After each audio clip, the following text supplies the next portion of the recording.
तो basically those people who are office के लिए जो यूज़ करते हैं, ओके, जो भी फॉर्मल शूज़ कितना भी आप लो वो थोड़ा सा हार्ड कुशन ही होता है.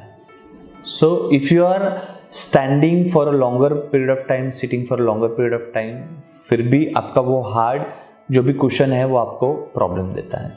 सो उसके लिए सिलिकॉन हील कुशंस आते हैं. ओके, मैक्सिमम जो सेफ्टी शूज़ पहनते हैं उनके लिए तो लेना ही लेना है सिलिकॉन हील कुशन. सो वो क्या करता है, बेसिकली वही प्रिंसिपल है कि आपका जो भी फेशिया के ऊपर का प्रेशर है वो रिलीज कर देता है, उसका इन्फ्लेमेशन कम होता है एंड दर्द कम होता है. You understand? सो जब भी आप फुटवेयर पहनो तो उसके अंदर वो सिलिकॉन हील कुशंस रहने चाहिए ताकि आपका वो इन्फ्लेमेशन कम हो जाए एंड उसकी वजह से दर्द कम हो जाए. वैसा पर से देखा जाएगा तो minimum 3 to 4 litres water intake होना चाहिए पर डे. ओके, ताकि जो भी वॉश आउट हो जाए अपने इसमें जो भी वेस्ट प्रोडक्ट्स है, ओके, वो वॉश आउट होने चाहिए. सो जितना आप पानी पियोगे उतने जो भी एक्सेस वेस्ट प्रोडक्ट जनरेट हो रहा है वो उसमें से वॉश आउट होना चालू हो जाते हैं. सो मिनिमम 3 to 4 लीटर्स पानी पीना ज़रूरी है. लॉन्ग रन में इतना ज़्यादा नहीं, बट यस कि लोकल एप्लीकेशन आप जेल एप्लीकेशन कर सकते हो वहाँ पे locally.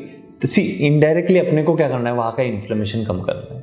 So indirectly this act in that way. So गर्म पानी करना, वहाँ पे मलहम लगाना, okay, so indirectly it acts as a anti inflammatory. So inflammation कम हो जाता है और दर्द. सो हमेशा अपने को नेचुरल चीज़ों पे ही ध्यान देना है. Tablet, again tablet will be always temporarily part of it, but be in some people, okay, they follow all this और कभी कभी ऐसा होता है कि वो पेन जाता ही नहीं है.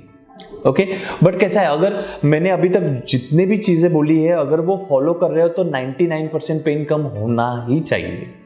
But some people they don't follow that much और you know by some reasons कि ये फॉलो करने के बावजूद भी नहीं जा रहा है पेन.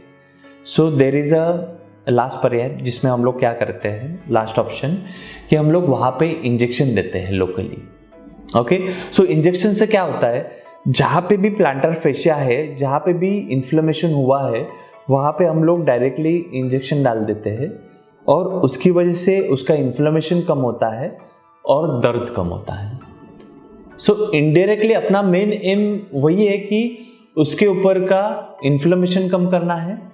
इन्फ्लेमेशन कम करने के लिए जितने भी चीज़ें कर सकते हैं, सो वहाँ का प्रेशर कम करो, ओके, यूरिक एसिड कम करो, ओके, फुटवेयर पहनो, हॉट फर्मेंटेशन करो, जेल एप्लीकेशन करो.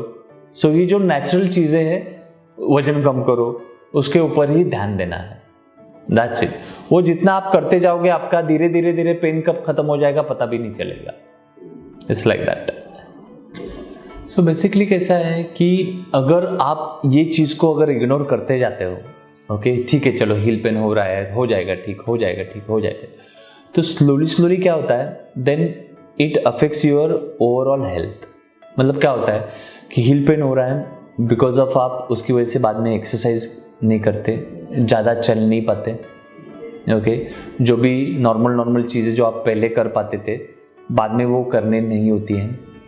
Then indirectly it affects your mental health. Understand? मतलब आपको थोड़ा सा सी अपना एज अ ह्यूमन बीइंग कैसा होना चाहिए, अपनी बॉडी है अगर उसके अगर फिट रखोगे तो 90 ईयर्स तक आप अच्छे से रह सकते हो. क्योंकि कुछ पेशेंट मेरे पास आते हैं 90 ईयर्स में भी ऐसा लगता है कि वो 60s में है और कुछ ऐसे आते हैं जो 50s में भी लगता है कि 70-80 के हैं. सो इट्स ऑल अबाउट कि आप खुद को कैसे रखते हो. You understand? और वो सब यहाँ का खेल. आपको सिर्फ डिसाइड करना है कि आपको कैसे रहना है. वो डिसाइड करने के बाद आपको एक्शन प्लान बनाना है, मुझे ऐसे रहने के लिए ऐसे ऐसे चीज़ें करनी है. ओके, सो मतलब आप एक फिजिकल में क्या फ्लेक्सिबिलिटी है, वजन कंट्रोल है.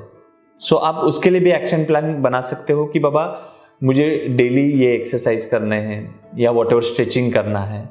ओके, वजन कम करने के लिए खाने का टाइमिंग, जैसे मैंने इंटरमिटेंट फास्टिंग के बारे में बोला, वो डिसाइड करना है. जैसा फिजिकल हेल्थ है वैसा मेंटल हेल्थ है. ओके, मेंटल हेल्थ के लिए सबसे कॉमनेस्ट चीज़ सबको मालूम है लेकिन क्या करना है नहीं मालूम. Okay, meditation. सो मेडिटेशन मतलब आपको ऐसे कुछ फेज में नहीं जाना है कि आपका दिमाग ब्लैंक हो जाए, ऐसा कुछ नहीं। प्रॉब्लम क्या है कि लोग, मैं इतने पेशेंट देखता हूँ, लोग खुद को टाइम ही नहीं देते, खुद को टाइम ही नहीं देते।